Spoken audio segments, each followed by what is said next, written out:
What's going on YouTube? This your boy No Fears Chris, back with another video. Make sure y'all like, comment, subscribe. You already know No Fears. We do not fear our future. We create our future with our mind, body, spirit, and positivity. Today, man, I'm basically gonna talk about my favorite person in the Bible, the person that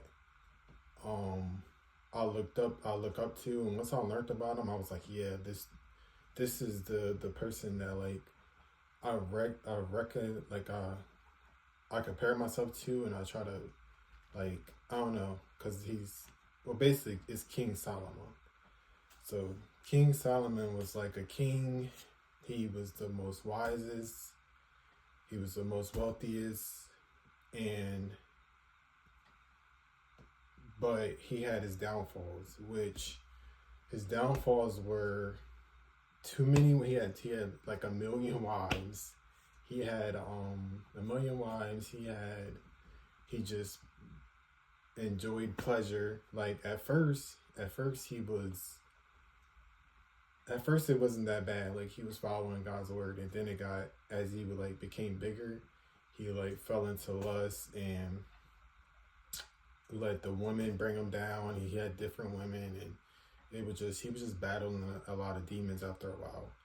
So what King Solomon taught me, number one, the first thing he taught me was when I started, well, he didn't really talk, this is not something that he taught me, but when I pray, this is how like me and him, like, I think I compare myself to him, because when I was praying to God, the first thing, like one of the first things, I didn't, like many people pray for wealth, pray for money, pray for this and that. The thing I prayed for was knowledge and wisdom. Like that's what I prayed for. Like I just want knowledge and wisdom. That's what I prayed for. That's what I wanted. And then I like looked more into. I found out about King Solomon because my two favorite chapters in the Bible are Proverbs and I don't know how to say it. Right after Proverbs, East Esteli. I can't say it. Dang. Well, it's Proverbs, and then the other one he wrote, which just start with an E. I don't even want to say it because I'm get it wrong.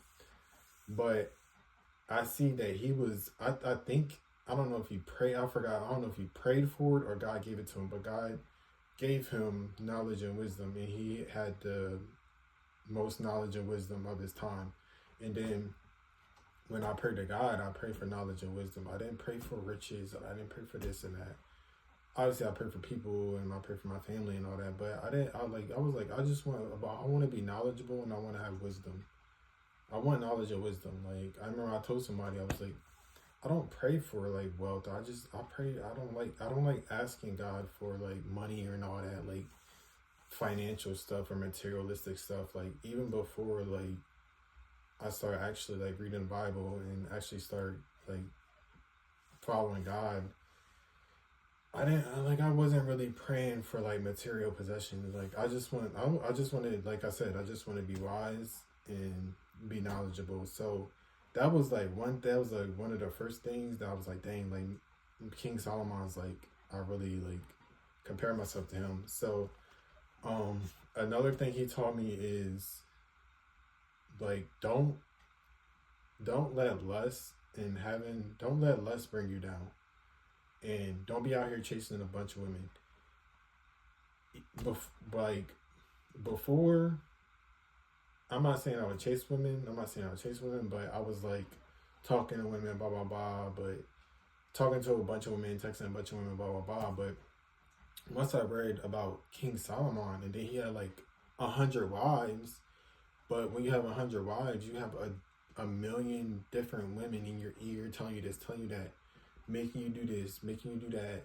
He probably having sex with 100 women. Like, it's just draining, bro. Like, it's draining. How are you going to be a powerful king? How are you going to be a powerful figure? How are you going to be a powerful father? I don't think he had kids, but I got a daughter. So how are you going to be a powerful figure when you out here chasing, or you out here having a bunch of wives? So he taught me, like, all I need is one woman that I'm attracted to and that follows God. And obviously, like, she just understands everything that I'm doing. So he told me that all you need is one woman, bro, because a hundred wives will bring you down, bro. How can you entertain a hundred wives, bro? Like the lust will bring you down, bro, and it's proven, man. This book, this was written so long ago. The Bible was written so long ago. King Solomon was a king way back when. Like even back then, like lust tore him down, bro. It tore him down, man. Having a bunch of wives. And another thing that King Solomon taught me is that you have to live in the moment, man. You have to appreciate every single moment that you have. This was written in the E. I'm just gonna say E. I'm gonna pronounce it in the next video, right? But he basically saying like, live in the moment, man, because life is short. He's basically like, life is short. So ever since I read, like, it's like you already like do this stuff, but once you read it and you see somebody that's going through the same struggles as you, and you see somebody that's like, yeah, and you read about somebody that's like, yeah, you really need to live in the moment, man. You need to appreciate every single moment, man. Life is short, bro. Like, life is really short, man. Then when I sit back thinking about it, like, dang, I was just a little 10-year-old running around playing with my friends, riding bikes, and then before you know it, I graduated high school, and then before you know it, I got a job, and then before you know it, I had a kid. Like, life is short, and it's flying by. I was gonna say it flew by. No, it's still flying by. So when I read that, I was like, dang, like, and ever since then, man, I appreciate every single moment, everybody. In every single moment I see somebody, like, if I want to say something like encouraging, I try my best to say them, because I don't know when I'm gonna see them again.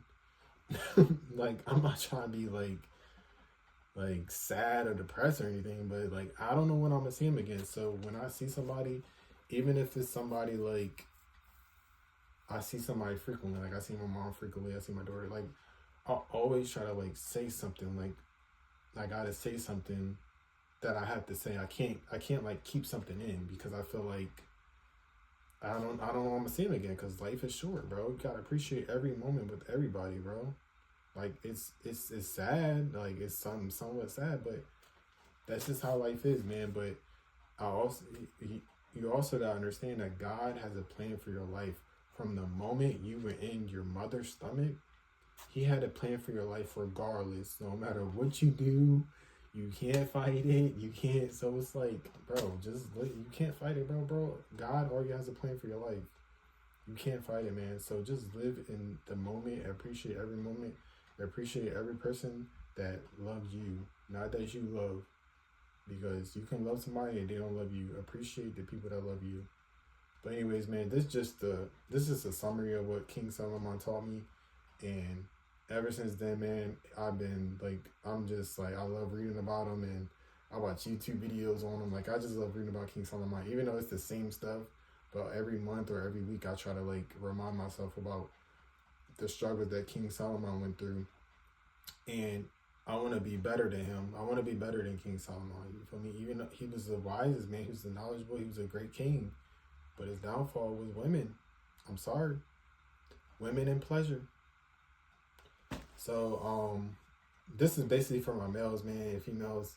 I mean, it can go the same. It can kind of go, y'all can kind of understand. But anyways, man, this is for my men. Like I said, the most knowledgeable, wisest king fell to lust, fell to pleasure. So, men, stay strong out here. This your boy No Fears Chris.